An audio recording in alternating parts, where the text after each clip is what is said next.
Mr. Patterson, the jury have found you guilty of murder in the first degree. Have you anything to say before the court imposes sentence? Yeah, I got something to say.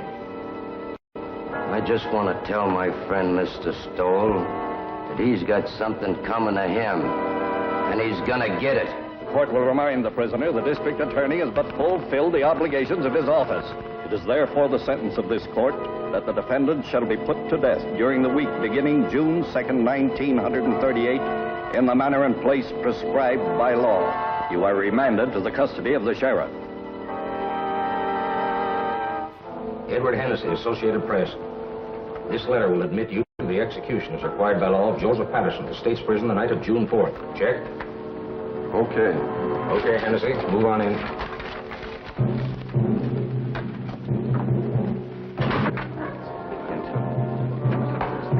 Better save some of that till you come out. Well, boys, it looks like Patterson's going to get it all right. Yep, he gets it this time. The DA sure killed the reprieve. Went to the governor himself. He's a tough hombre, all right, all right. Who, Patterson? No, Stoll, the district attorney. You said it. All right, boys. This way, please.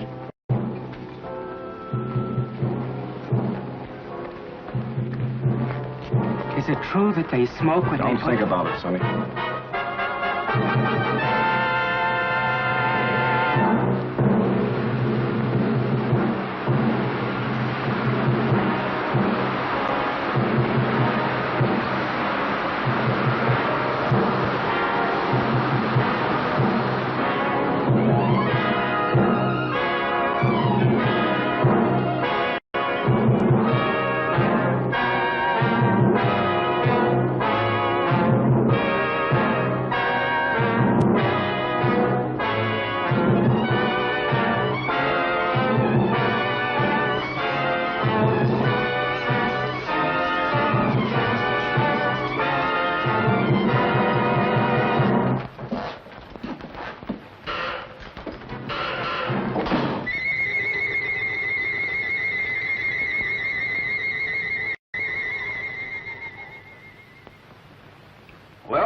That's that. He thought of you right to the end, Mr. Stowell. Wilshire, Sharpie, Wilshires, they're all Wilshires. You'd think life owed them something. This Patterson bumped off 4 himself, and how many others he's had knocked off, I couldn't even guess. But when it comes time for him to pay off, look at the squawk he makes. Well, we can check off another on the old adding machine. 11 and 18 months. We're making progress, Sharpie, making progress. We'll have this town lily white the first thing you know. I wish you'd get rid of that hideous contraption. It gives me the willies. If I'm not being too impertinent. Just an old Chinese custom, Sharpie. Chinese? You sound more like an Indian, if you ask me. An Indian counting scalps. It's my job to count scalps. It's still a life for a life, so far as I'm concerned, and will be till they rewrite those law books over there. For you, Miss Sharp. Oh, thank you, Sonny. You're welcome, Sharpie. The governor returned the record of the Patterson confession. I'd like to have seen his face when he listened to it. Patterson didn't have a chance. Through with it? I'll take it home and put it with the collection. I should think you'd have enough of them now. Don't be unkind to me this lovely morning, Sharpie. What about the mail? Oh, nothing much. Another clipping from the Tattlers column. Another one? Not a boost this time. Or maybe it is. I never can tell about those things. Read it to me. Not at all, you gossips. Not at all. The wife's boyfriend has the DA's okay. Are you suspicious, Sharpie? No. Oh, Phil's a nice youngster.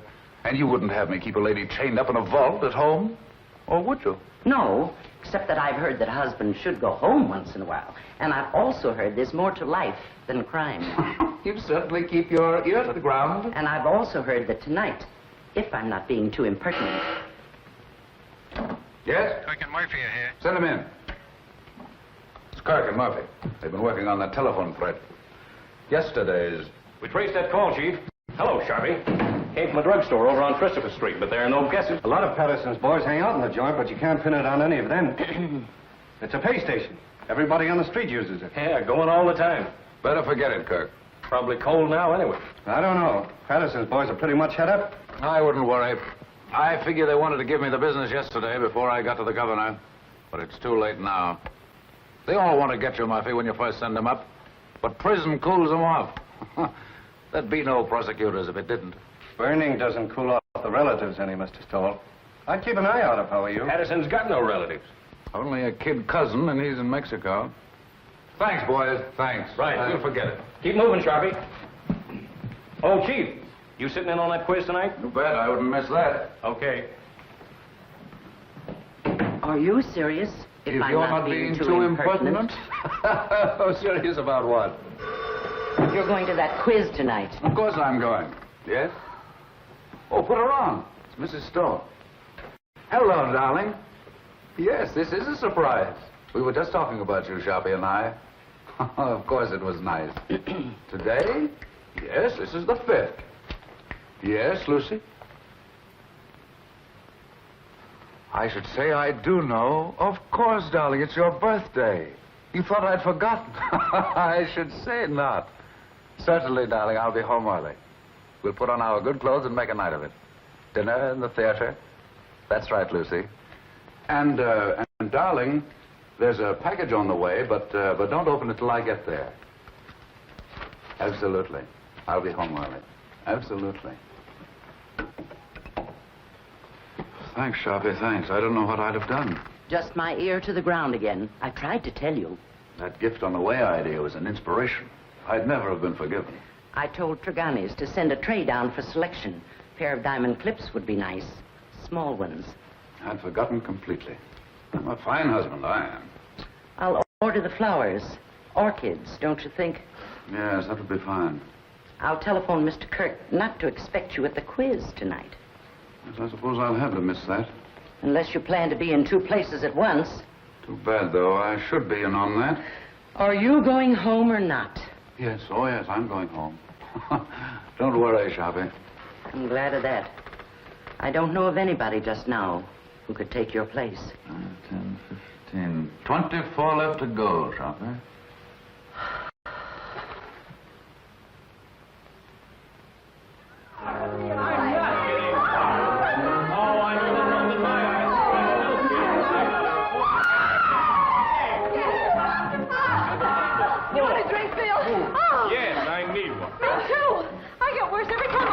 You couldn't. Don't let him kid you, Liz.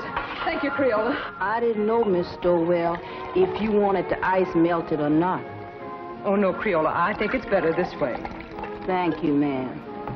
I can't believe it. She's marvelous. She's my new maid, but you should taste her biscuits. They're wonderful. I'll taste a highball if it's all right for everybody. 2 fingers, please. Don't make it too weak. Hello, Mr. Stowell. Hello. Why, hello, Jim. Hello. Jim, you're early. Hello, Jim. How are you? Just in time for a drink. Happy birthday, darling. It is now. I didn't know, Lucy. Why'd you keep it a secret? All the old girls do, Elizabeth. Hiya, Phil. Fine, Jim, fine. Would you like a drink, darling? I'm ashamed of myself for forgetting. Me, your cousin, too. Thanks, darling. I'll fix my own. I almost forgot myself. And I'm a husband. Hello. New glasses? Well, the set's from Phil. Isn't it lovely? Birthday present? Oh, they're just replacements for the ones I break. So you remembered. Well, that was nice of you, Phil. Seems I saw something in the papers recently about Lucy and Phil, didn't I? Just a bit of scandal. I can't get away with a thing. I saw that. I wish it hadn't gotten the newspapers, though. Not that I care particularly, but you know, a man in my position. You're joking, aren't you? It was a triple date, Jim, and I didn't show up. The young things took pity on me. You don't think I'm serious? You don't think I suspect Lucy, do you? I didn't know what to think. You know, when you're talking to a district attorney. Well, I hope I'm not bringing my job home with me, Elizabeth. Monster though I'm supposed to be. Caesar's wife must be above suspicion. To Caesar's wife. Wait a minute, John. Do you know what happened to Caesar's wife? Something dreadful. He killed her. Deader than a doornail. Oh. Well, let's just drink to Lucy. To Lucy. Thank you, darling. Hey, Mr. Stowell. Yes, Creola. Telephone. Who is it, Creola? Who is it? It's the gentleman who works in your office, Mr. Stowell. It's Mr. Curry. Oh, please, Jim. Oh, of course, darling, of course. What's the matter with me? Tell Mr. Kirk I'm not in. And Creola, I'm into nobody from now on. Understand? Nobody. Yes, sir. I understand. You just ain't in. I still don't believe it. Sometimes I wonder if Jim is my husband or just district attorney. How goes it at the university, Phil? I'm on my last postgraduate course right now. Political science. Do you know, after this, I'm afraid I'm going to have to go out and go to work? He hates to give up watching football practice. Come on, Einstein. We've got to go. I'm going to make him study tonight or bust. Let's bust. A great, big, beautiful bust all over town. What do you say? Oh, you ninny, come on. Thanks, Lucy, for the game and the drink. See you soon. Bye-bye. Happy Goodbye, birthday. kid. Thank you. Good-looking pair of kids. Nice, too. I wonder if they'll ever get married. Mr. Stowell, I told the gentleman you said you wasn't in, but he didn't believe me, Mr. Stowell. He says to tell you it was important, and to tell you that the cousin from Mexico was in town. But he didn't say what cousin, Mr. Stowell. That's all right, Crayola. Thank you. You're welcome. What does that mean, Jim? The cousin from Mexico? Nothing at all. Kirk shouldn't bother me here with details. Well, we'd better go along then. We'll have to hurry if we're going to dress. There's no place to hurry to when I'm with you. Darling.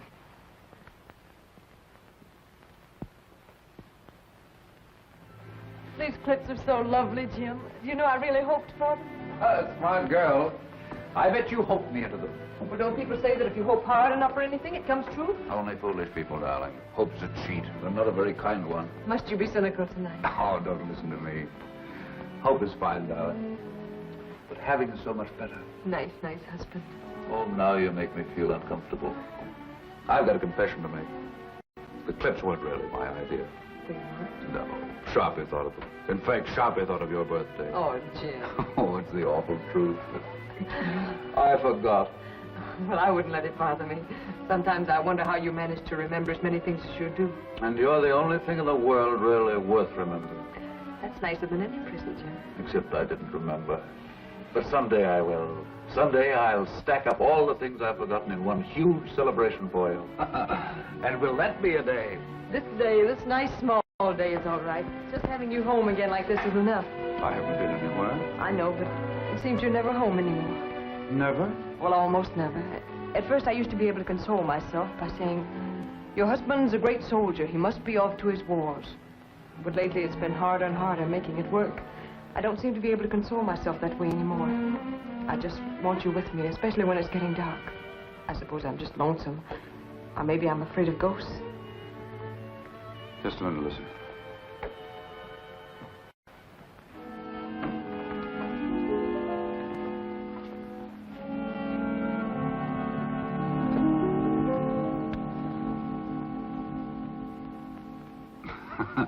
Just in case of ghosts. Jim, must you carry a gun even on our night out? It's nothing, darling. What the well-dressed man must wear. That doesn't sound like you, Jim. I know you're just trying to put my mind at ease, but you didn't used to joke about things like this. It's nothing, Lucy, I promise you. But it isn't nothing. When you scolded Liz this afternoon when she was joking about Phil and me, you said you didn't want to bring your job home with you. Now you are bringing it home with you. You really mean it, Lucy? Well, look, Jim, we can't even go out on a birthday celebration without your being armed. I'm sorry, Lucy. But it isn't as serious as you think. The gun has made everything sort of melodramatic. But I didn't realize that I was bringing the job home with me. Sharpie accused me of it, but I wouldn't listen. I've been wrong. I stand convicted. Pardon me, Governor, and I promise it won't happen again. But it isn't just the gun, Jim. I know, darling. It's me. It's the job. It's everything about me. Yes, Crayola? These just come. Orchid. Oh, this is my birthday. Jim, you're a darling. You're a considerate, impeccable husband. And I'm ashamed of myself for saying the things I did a few minutes ago. No, I'm caught again. Caught? Sharpie thought of the flowers, too. Oh, dear. Well, anyway, this is my birthday. I'll try to think of something original before the evening's over now.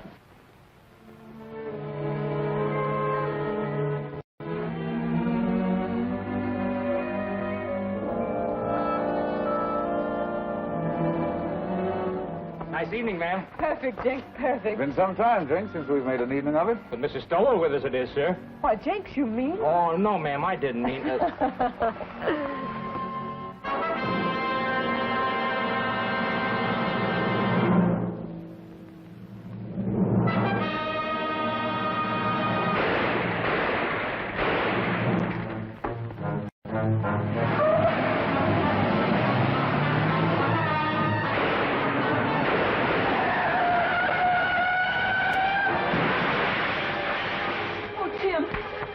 Jenks, call an ambulance.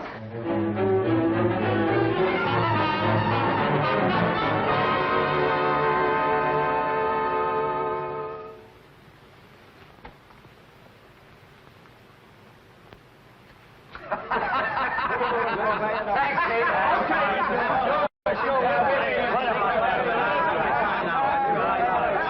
what do you say, gentlemen? What about giving a dead man a break? And let it show on the front pages.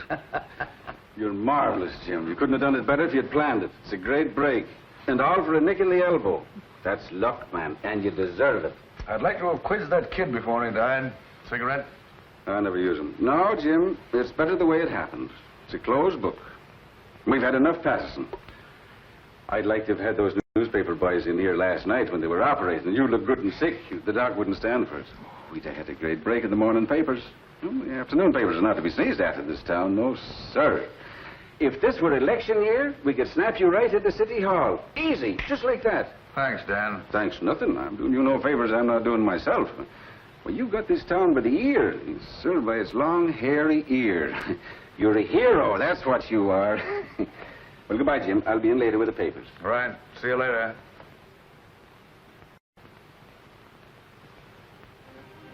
We've all gone, darling. Enjoy your walk? Oh, yes, Jim. While I was walking, I did a lot of thinking. An awful lot, Jim. Bad for your complexion, darling. I heard those reporters talking coming out of the elevator. I couldn't believe they were talking about you. I overheard one of them say, the Inquisitor almost got it himself. Don't you think, Jim, that when things like this can happen, when people try to kill you in front of your own house, don't you think it's high time one of us started thinking? I've been thinking myself, Lucy. Quite a lot, too. But I mean about us, Jim. We've got to do something. Hardly ever seeing you is bad enough, but when... I know. I've become a regular headhunter, Sharpie says. Does Sharpie say that? All the time. Says I've become a maniac. Says everybody's a suspect with me. Everybody's a potential criminal. Says all I live for is convictions and executions. I never had the nerve to tell you. You didn't have to tell me. I knew it. Knew what you were thinking, too. Did you really? Really and truly. Yes? Who is it? Oh. It's Mr. Kirk. Do you want to talk? Yes, Auntie. Yes, Kirk? Fine, fine. No, I'll tell you what to do. You handle the office yourself. That's right. No, it isn't that. I'm fine. Perfect. No, Mrs. Stoll and I are going away on a trip. 3 or 4 weeks. We haven't worked it out yet. Maybe Canada, maybe California, maybe Europe. I've never had a vacation, and there's no telling where we'll end up. Thanks, Kirk. Thanks. Goodbye. Do you really mean? Absolutely. We both need a vacation, Lucy. We both need to renew our old acquaintanceship. Oh, Jim. Yeah? You know, that trip we've been saving up for our old age? Or the one we were going to take for a honeymoon and didn't? Or any of those trips we should have taken and never did. All right, darling? I can't believe it, Jim. I really can't. Will you start believing right now? Land of the midnight sun, Arabia, blue Mediterranean, and old Quebec, Australia, the Riviera. Where would you like to go, Liz? Cairo looks pretty good to me. Why not 2 weeks of salmon fishing in Alaska? I think I'd like to go to Switzerland. Very aloof, Switzerland. But it's so clean and quiet. Egypt, where I want to go. It's dark and mysterious. Oh, no. Egypt's got no sense of humor. I don't want anything dark. I want sunshine and snow and everything white and blue and glistening. Listen to me, will you? I'll be happy if we ever get anywhere. I still have to pinch myself to make sure I'm awake, and I'm very careful not to pinch too hard. I really can't believe it. I really can't believe it. A bracelet to match the lady's birthday clips. Your clips, Sharpie. Oh, they've been gnawing at my conscience. I had to think of something myself, or I wouldn't have enjoyed a moment of the trip. So you're really going? I have to, Sharpie. I have to. I haven't been myself lately. I've been somebody else. You're not telling me anything. I haven't got so lately. I'm suspicious of everybody. Why, I'm suspicious of you, Sharpie. I'm even suspicious of myself. I third degree myself. I put myself on the stand. I find myself turning around quickly to see if I'm the man I think I am. What would you say to that, Sharpie? I'd say you weren't going away a moment too soon. Right, Sharpie. You're always right. So I'm going. The moment I go out of this office, I'm gone, you understand? And you don't know where to find me. Yes, Mr. Kirk. No, Mr. Kirk, he's not in the office. I see. A murder. But I'm not... I imagine it must be sensational. Of course. I know. Yes, Mr. Kirk, if you should come in, I'll have him call you immediately. Goodbye. And don't call me Sharpie. Sins you have on your soul, Sharpie. I'd run if I were you. I'm running. Thanks, Sharpie. Goodbye. Thanks. I didn't think you had that much sense. If you're I'm not being too impertinent.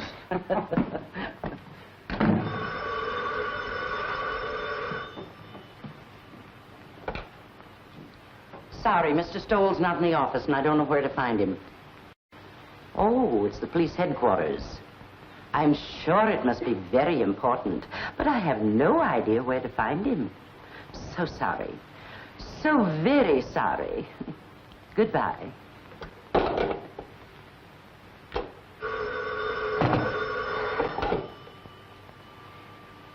Sorry, he's not here, Captain. Oh, the McAllen murder. That is important. But I don't know where to reach him. You see, Mr. Stoll's gone away on a vacation. I'm so sorry. So very sorry. Goodbye.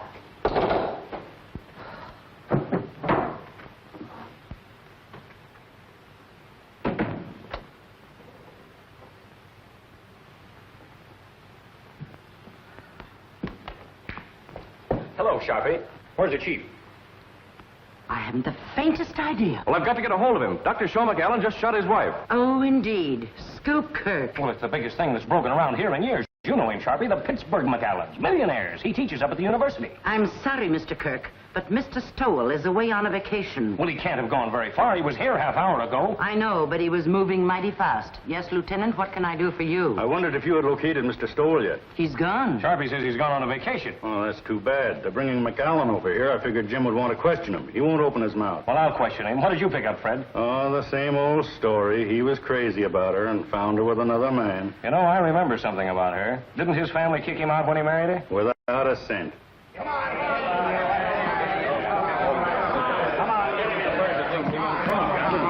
Sit him down there. Well, we'll have the district attorney can make your call. Now, quiet! Shut up! I think I'll be going now, if you gentlemen don't mind. See if you can locate the chief. Now, Mr. McAllen, spill it.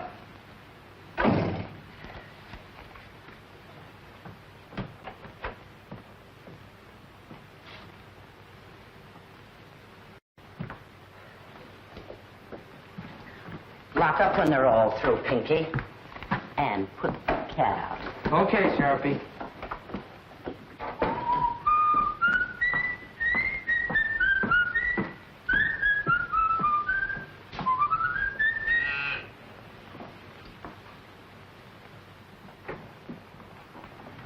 I'll only be a moment, Joe. I left something in my office.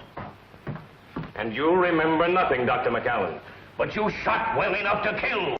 A precise, deadly shot, Dr. McAllen. Are you sure you don't remember that? Your silence has no point, Dr. McAllen. When you shot to kill, when your gun spoke, you spoke. It's too late now for silence, Dr. McAllen. You're an educated man. You know men have been shooting faithless wives since time began. No, Mr. Kirk. Just a moment, if you please. Gentlemen, if you'll be kind enough, I'd like to be alone with Dr. McAllen for a moment. I can imagine the strain he's been under. Would you be kind enough to leave us alone for a moment? Okay, Chief. Thank you.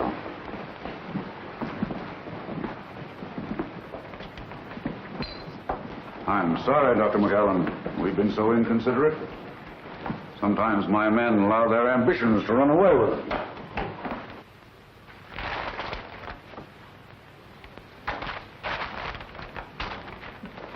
You better sit down, honey, and rest your feet. I caught myself doing that once unaware, and I was worn out for a whole week. Now, that's bad. You may not never get over it. It'll do you good to get the whole thing off your chest.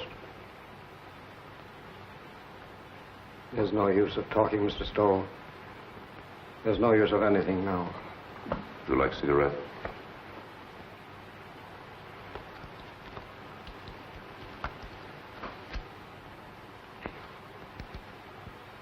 Drink? I have some very good brandy. I don't want you to talk if you don't feel like it. I just want you to know we're not monsters here. We're just human beings like yourself. They can do what they want with me. It doesn't matter anymore. Nobody's going to do anything to you, Dr. McAllen. I'm not trying to hide anything. I shot my wife. I killed her. Are you sure you wouldn't like a drink? I suppose it all happened suddenly. Only this afternoon. Only a few hours ago. I was leaving home for class. When I realized it was raining, I went back for my raincoat. It was then I saw her sitting in her room before the mirror. Never had she seemed so beautiful. Sitting there in the dark, with only the two small lights on her dressing table burning, powdering her neck and shoulders, smiling and humming, happy with herself. Never had she seemed so beautiful as at that moment, with the mirror light shining up on her face, and the rain beating on the window behind her. All husbands have moments like that. And at that moment, I realized how terribly I'd neglected her. Oh, I know it sounds horrible now, but it was for her sake I neglected her. For her sake, I worked, studied. I wanted her to have good things, and we were poor, very poor. I understand. You watched your wife before the mirror. And as I watched her, I said to myself I would never neglect her again. And then I tiptoed across the room to the dressing table. With her humming, she didn't hear me. I leaned down quickly and kissed her. Instantly, the moment I kissed her, she shivered. Her flesh became goose-pimply as with cold. I saw her face in the mirror looking up at me, and all its happiness was gone. On it was a look of revulsion. I was speechless, stunned. I see. The Japanese have an expression. A woman tells the truth to her mirror. And then she recovered and looked up at me and laughed and said, "You should know better than to ruin a lady's makeup." She began to powder the spot on her neck where I'd kissed her. And she got to her feet and kissed me on the cheek. "I've got to run along," she said. "I'm playing bridge at Sonia's. I'll see you for dinner." She ran out. I stood, still speechless, and watched her go. I see. And that was how it began. My brain was on fire. I was sure there was only one explanation. She was making herself beautiful for some man, and she was going to him. She wasn't going to Sonia's. I followed her in the rain. And what finally happened, Dr. McAllen? I killed her. I know, but the circumstances. It's all unreal to me. All blurred. I was blind, insane. I saw her enter a house. I went to a window. I saw her run into a man's arms. The fire in my brain became a fury. I didn't realize I'd drawn the gun. I didn't realize I'd fired it. Until I saw her body crumble to the floor. And then I knew I'd killed her. In that instant, I knew I'd lost forever the one thing in the world I loved. It's my fault.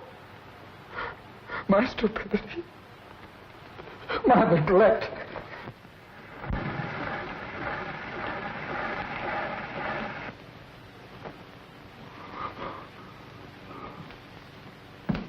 Kirk, better get him out of here. Looks as if you'll have to give him a lift. Come on, let's get going. Better have the doctor give him a shot or something. A sleep will do him good. Did you get it recorded? Yes, sir. Every word of it. It's right there. We've got a written transcription, too. They'll send him to the chair. Did you ever hear such a fairy tale in your life? The kiss before the mirror. I don't know, Chief. You know, that's the way things like that sometimes start. Oh, you should be smarter, Kirk. His emotional upset fooled you. Well, that was genuine enough. But the kiss before the mirror story, that's something else again. Wait till a jury hears it, with the proper commentary by the prosecution, I mean. You want to transfer the cylinder? No. I like it flat. I can play the whole thing through then. I think I'll take it home and lock it up. Keep this quiet. The McAllen family will probably leap to the rescue with their millions now the wife is out of the way. And by tomorrow, they'll have all the legal brains in the country lined up against us. They'll repudiate the confession. They'll repudiate it, all right. But if we don't mention it, they won't worry about it. That is, until we spring it. And I have an idea something can be made of it at the right time. It's going to be a battle. I won't say a word. Oh, you wanted this. Oh, there's something else. I forgot this earlier.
Did you get my message, darling?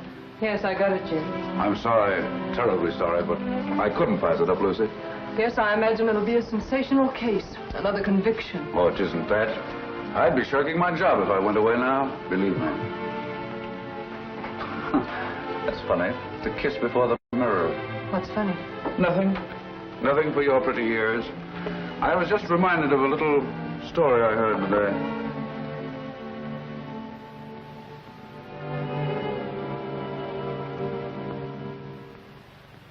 Dave Morrow to defend McAllen. Famous criminal lawyer engages family rallies to professor's aid. So they've hired Dave Morrow. From McAllen, millions begin to talk. Believe me, they'll have to talk pretty loud. Boys down the street this noon are saying he'll buy his way out. I'd like to see someone try it. This is one case I'm going through with to the limit. I can understand some bohunk full of booze on a Saturday night cracking another mug's skull over a crap game. But these polite, sensitive murderers, these sophisticates like McAllen deserve no quarter. And they'll get none from me. Imagine a responsible, intelligent, educated man killing another man. Oh, I've known a lot of men I'd like killed. Oh, I'm serious, Dan. You wouldn't do it. I wouldn't do it. And the last thing either of us would ever think of doing is killing a woman. Crimes of passion, psychologists call them. Crimes of decadence, I call them. Luxuries, indulgences. Yes? Fergus here. Send him in. Well, Jim, I've got to run. One thing is certain anyhow. This time you've got the people back of you. Up to now, you've been picking on the rank and file, those mugs and bohunks you mentioned, the masses. Now, you've bagged a highbrow, a millionaire, and it'll do you a lot of good, Jim. An awful lot of good.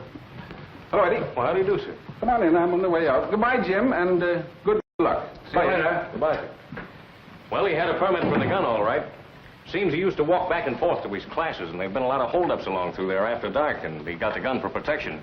But I don't know what a guy like that would do with a gun if someone held him up. He could use a gun, all right. Ask the late Mrs. McAllen.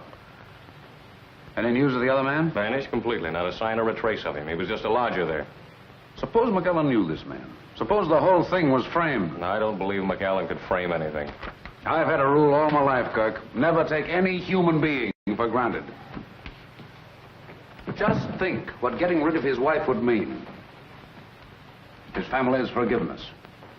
Return to the security of millions. A chance to follow his studies and comfort. What was he professor of, anyway? Political science. Oh, yes, I remember. See what an opportunity this man would offer? It's true. He neglected her. He said so himself. And why didn't he kill the man? That's what a man usually does. Kills both of them. But not a professor of political science. I was just telling Dan Ellison. McAllen's one of those sensitive murderers. Consider that fancy tale of his. The kiss before the mirror. It's raining out. He comes back for his raincoat, sees his wife, kisses her. She laughs at him. Suddenly, he sees red. My brain was on fire. I was sure there was only one explanation. She was making herself beautiful for some man. And she was going to him. She wasn't going to Sonia's. I followed her in the rain. And what finally happened, Dr. McAllen? I killed her. I know, but the circumstances. It's all unreal to me. All blood. I was blind, insane. I saw her enter a house. I went to a window. I saw her run into a man's arms. The fire in my brain became a fury. I didn't realize I'd drawn the gun. I didn't realize I'd fired it. Until I saw her body crumble to the floor. And then I knew I'd killed her. In that instant, I knew I'd lost forever the one thing in the world I loved. It's my fault. My stupidity.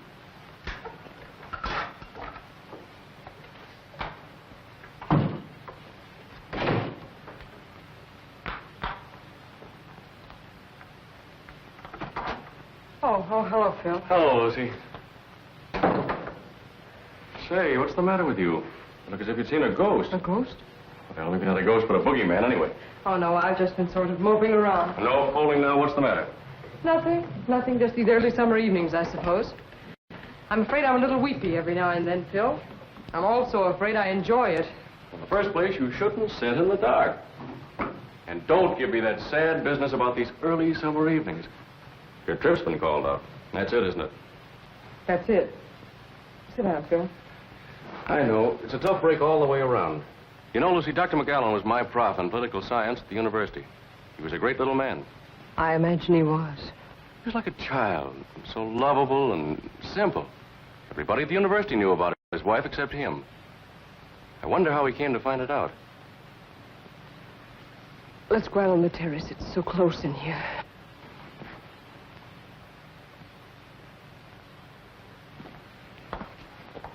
This fresh air is better. You sure you feel all right? Oh, yes, I'm all right.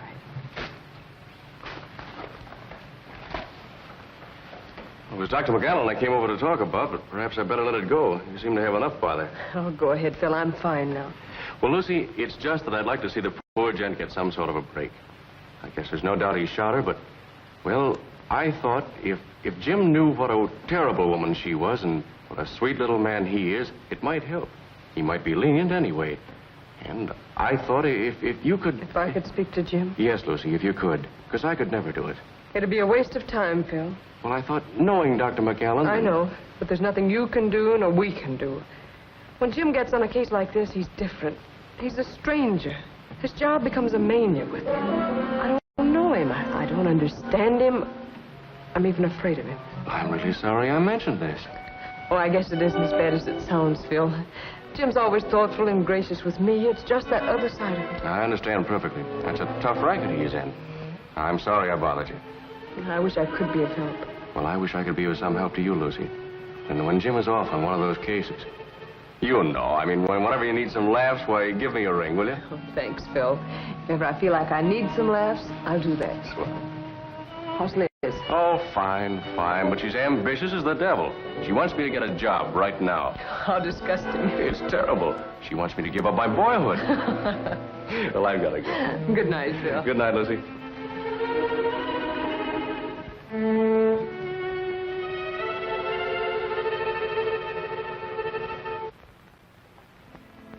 Oh, I didn't know you were here, Jim. How long have you been home? Just a few minutes.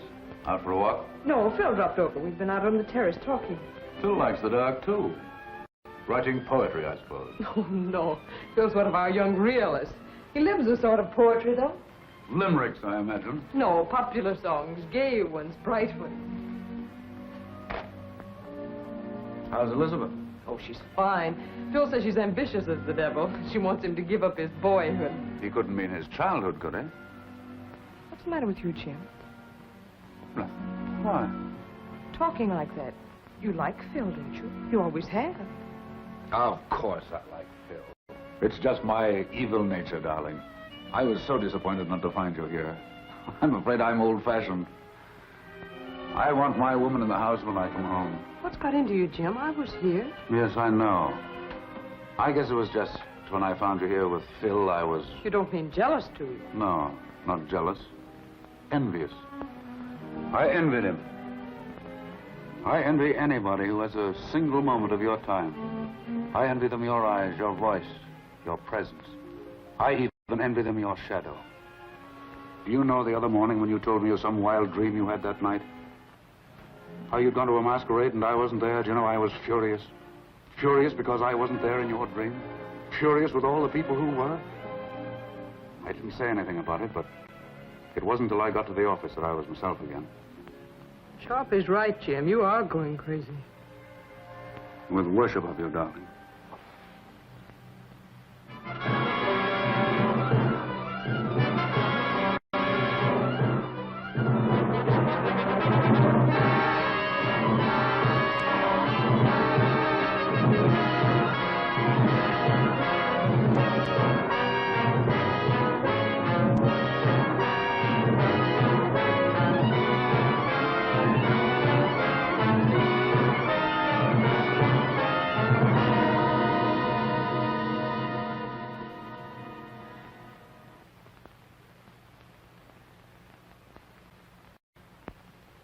I'll bet they had some idea like that. More coffee? Like what?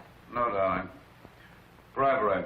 Using the family millions on me. I'm sure they know you better than that. Well, they're spending plenty as it is. You want another waffle, Mr. Stowell? No, thanks. You, Miss Stowell? If I ate another waffle Creole, I'd turn into one. You eat them. Oh, I can't. I was dying. A waffle or two won't make any difference. Oh, I ain't dying for my figure. I was dying for my mind. The doctor said if I didn't eat no more starch, it would take the fat off my head and I'd improve my mind. That's the telephone, Creole. Yes, I'll get it. Well, she certainly can cook. That's more than most of them can do. Hello. Yes, sir. Oh, I'm fine. Oh, that ain't no trouble at all. She's right here. It's Mr. Phil for you, ma'am. He called for you last night, but you wasn't in. Yes, Phil? Oh, you idiot. You didn't bother me at all. Yes? Oh, yes. We'll drop over later. I'll see you then. Bye-bye.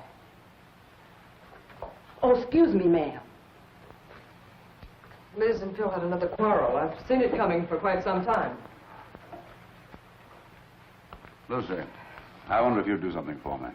Oh, it's nothing, but it might be exaggerated into something. Phil is chairman of the university committee to help McAllen, isn't he? Yes, that's one of the things he and Liz quarreled about. She said it took up too much of his time. Well, you can see with rumors about like this, bribery and so on.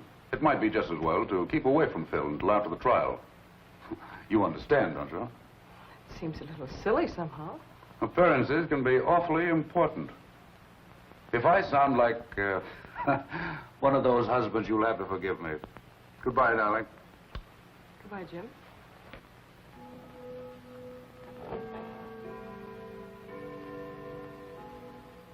No, Dave, the job was premeditated, and I'm pretty sure I can prove it in court.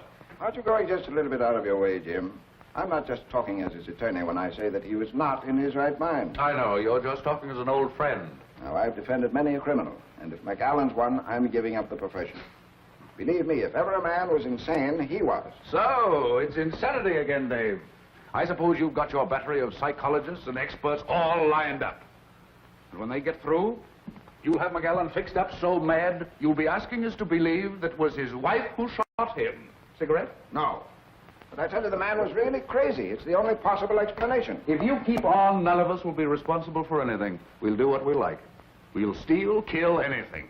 And if the police catch up with us, we'll just go out and hire someone as smart as you to prove us crazy. That is, if we have the money. Now, look here, Jim. I'll give up my fee in this case if you'll play ball. Change the indictment to manslaughter with a recommendation for clemency, and we'll close the case. No, Dave, can't do it. Not and run this job as I see it. A man who murders, regardless of the circumstances, is already a criminal at heart. Oh, forget the job this time. McAllen's a human being, and the most helpless human being I've ever come across. You ought to go over there and take a look at him. I get it now, Dave. You're just giving me the human interest business. No, Jim. This is no trick. I tell you, McAllen is just a man like the rest of us. A man who is madly in love with his wife and blind with jealousy. Why, what happened to him might have happened to any of us. Might have happened to me or to you. Stop your kidding, Dave. See you in court. He looks as if you'd pinned his ears back. Don't let looks fool you, Kirk. Ma's a tough and wily gentleman. We've got a fight on our hands. Choppy, will you send 24 long stemmed roses to Mrs. Stoll right away? White ones. Any card? Any special sentiment? No, just for me. They're conscience flowers. Are you sure 2 dozen will be enough? 2 dozen will be plenty. Yes, Kurt. Tomorrow's going to be tough. But I'll send his psychologists and experts screaming back to Vienna when I get through with them. Wait till I spring that confession. A kiss before the mirror.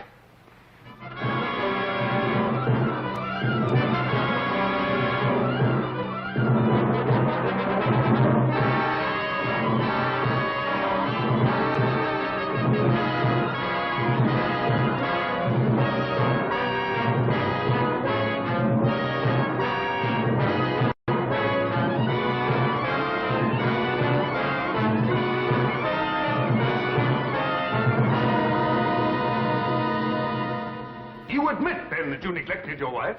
You saw little of her. You were too busy with your humanitarian studies, your plans for a better world. I must ask you again to answer yes or no. Yes. Thank you. Did your plans for a better world include, by any chance, better consideration for your wife? I object, Your Honor. The question is irrelevant and immaterial. Objection sustained. The district attorney will please control his sarcasm. You are a professor of political science at the university. Is that right? Yes, Your students loved you, liked your courses. I think so. You spent a great deal of your time with them. Long hours after class and in the evenings. Yes. And when your students were not with you, your work was with you. Night and day. Is that not right, Dr. McAllen? Yes. How long would you say, Dr. McAllen, how long was it before your wife's death that you took her out, say, to dinner, to a party, to the theater? I object, Your Honor. The question is irrelevant. Objection overruled. The district attorney may continue. How long, Doctor? A month? 2 months? 3 months? About 3 months. This, then, is the woman you loved. This woman you did not think enough of to be a companion to in her ordinary life. This woman you left to weep her heart out in her own loneliness.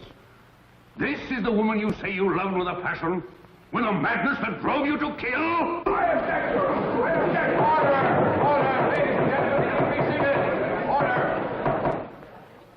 Evening paper, ma'am. McAllen collapses on the witness stand. Thank you, Creole. You're welcome. Cracked after 2-hour grill by District Attorney Stoll.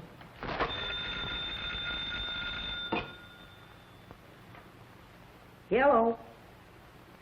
It's the telephone, ma'am. Who is it, Creole? It's for you, ma'am.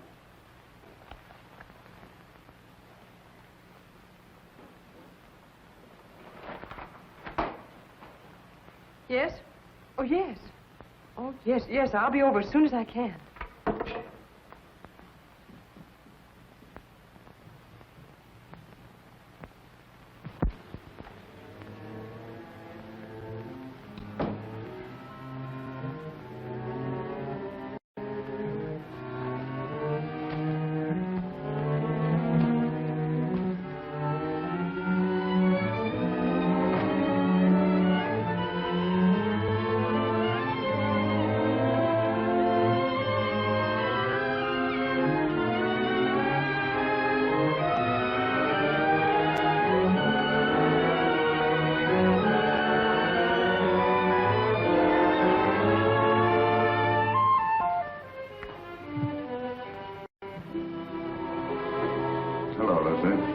I didn't expect you home so early.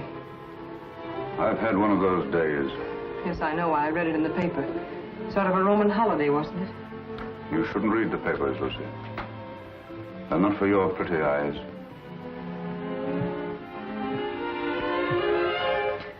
Jim. What's the matter, Lucy? Nothing, Jim. I have to go to Elizabeth's for a few minutes. I wish you didn't have to go out tonight, Lucy. I'm sorry, Jim, but I have to. I'll be back before dinner.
the mirror light shining up on her face.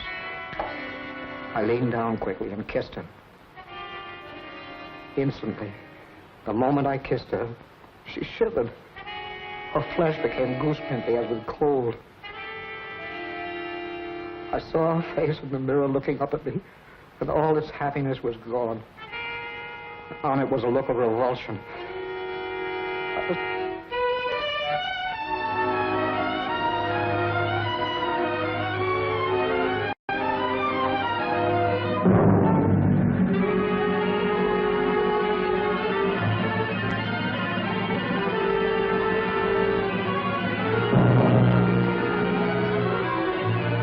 Better wait.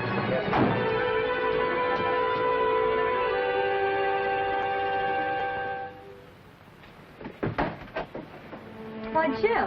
Hello, Elizabeth. Is Lucy here? No, Jim. Why? Something the matter? No, I just wanted to speak to her. I'm sorry to have bothered you, Liz. It's nothing. Well, come on in, Jim. I expect her. I'm waiting for her now. No, thank you, Elizabeth. I've got to go along. I just wanted to say something to her. See you later.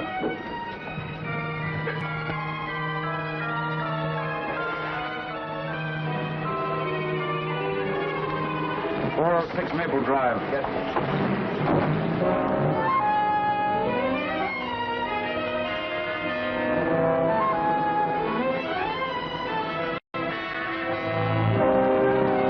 You want me to wait here for you, mister? No. You better not wait.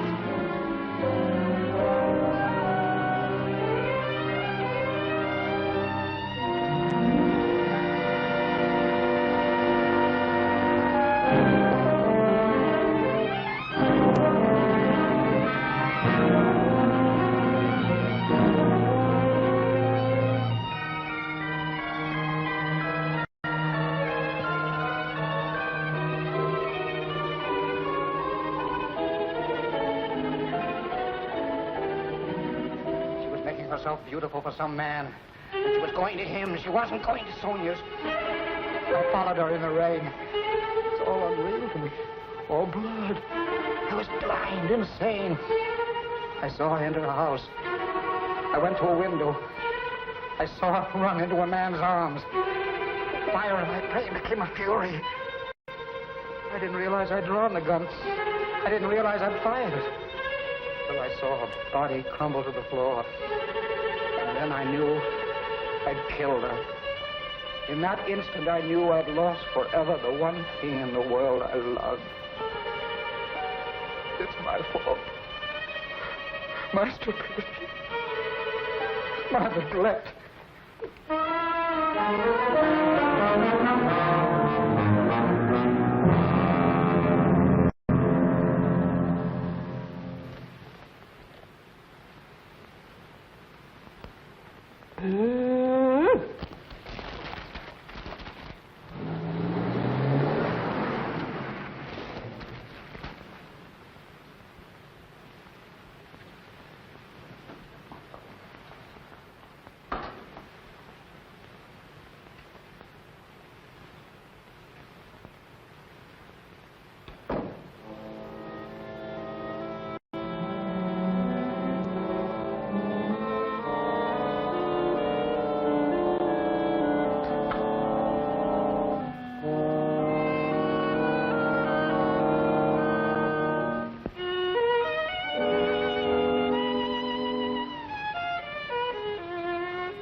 Jim.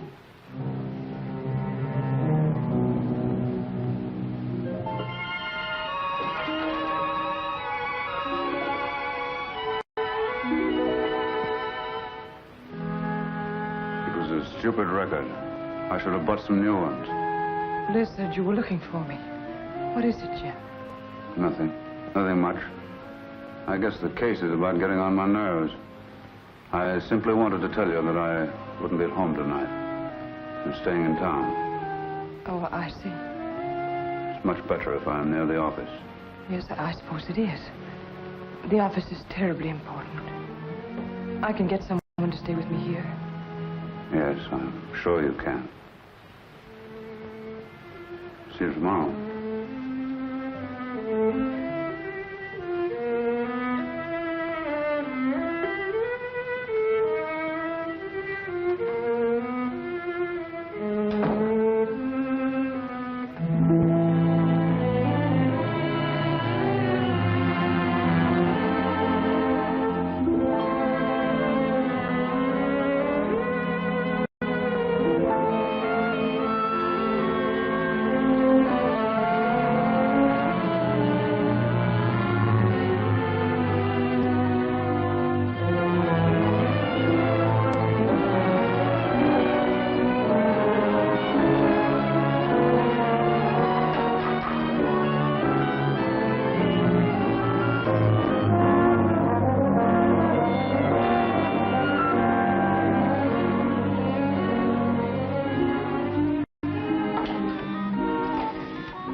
Is that you, Phil?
I would like the permission of the court to request a change of the present indictment.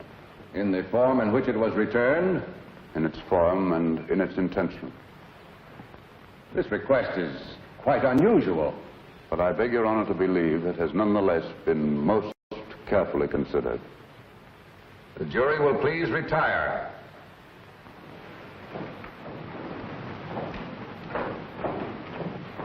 What's the matter with Stoll today? Can't figure it out, unless he's got a new act. He looks as if he's ill. Oh, I do hope nothing's happened to him. This is the only day I can come. Here's where he pulls something out of his sleeve. The state has come to the belief that the indictment of murder brought against the defendant in this case was not fairly and justly conceived. The attorney for the state has come to the belief that he acted without premeditation. If it please the court, the state recommends that this indictment of murder be amended to a charge of manslaughter.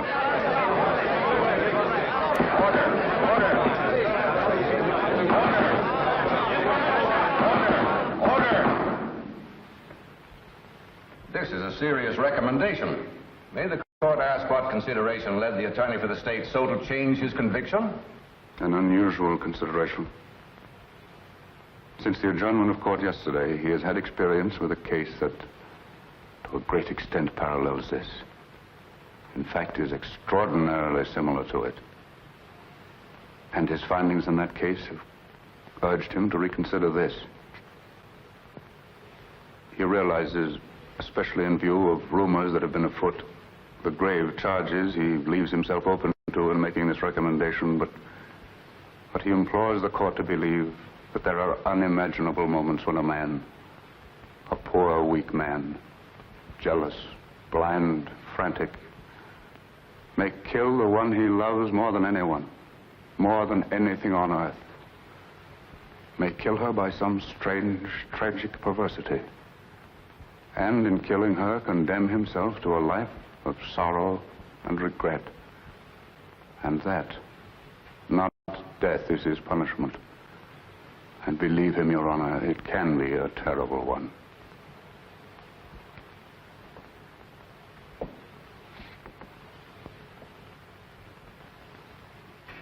I see.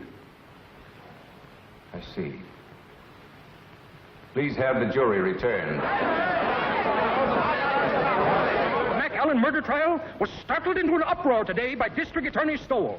In a scene of unprecedented excitement, the McAllen trial came to an abrupt and dramatic close today. District Attorney Stowell asked the court that the first-degree murder charge be withdrawn. Well, it looks as if you're finally getting away on that trip, Mrs. Stowell. Something like that, Jenks.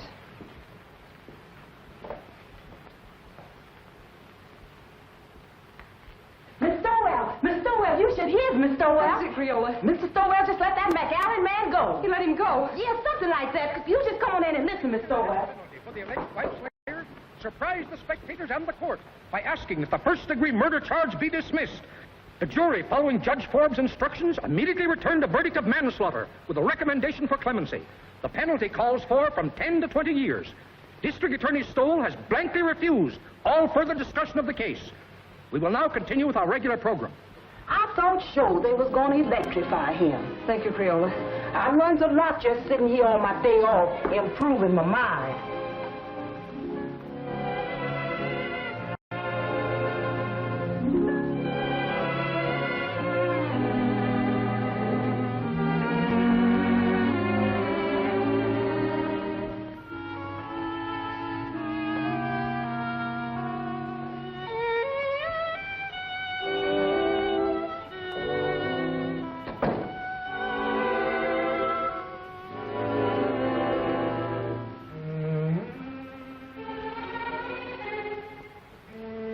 I saw Jenks outside. I know it's too late for regrets, Lucy. I've been mad. Mad. There's no other word for it. No other explanation of my selfishness and stupidity. You've always been generous, Lucy. And before you go, I'm going to ask you one last great kindness. Won't you let me start all over again? Not here in this house. Not as your husband.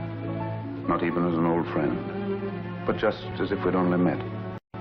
Strangers, meeting for the first time. Like that first snowy day in New Haven. And let me try to win you back. I don't know, Jim. When you walked out last night, it seemed that your job, the prosecutor, had won. Believe me, Lucy, I didn't know.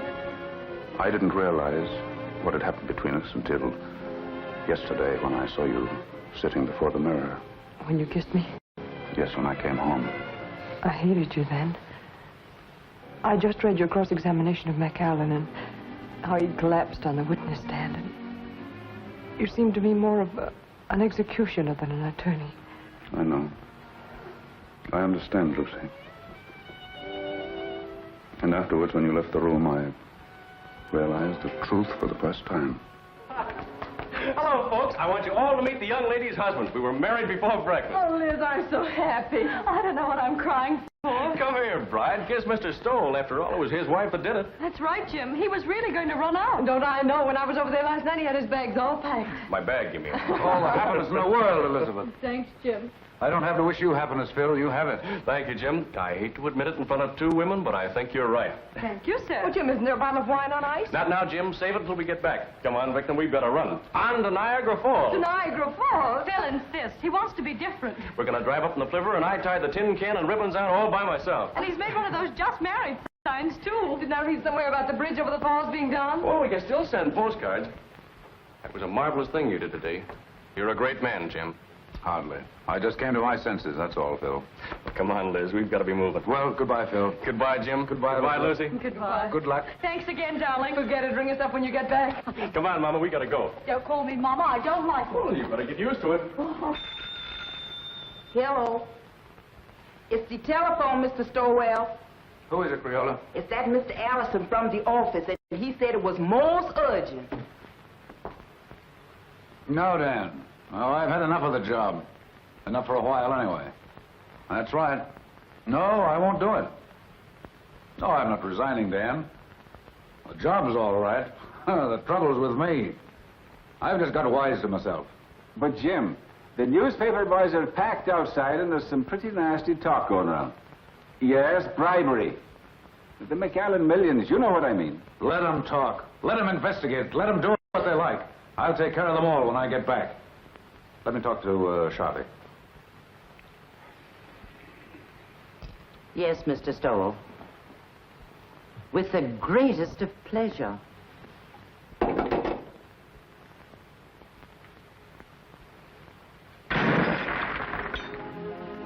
That's my little good deed for the day. Never mind that, Jinx. And please bring the other bags back. I won't be going for a few days. Yes, ma'am.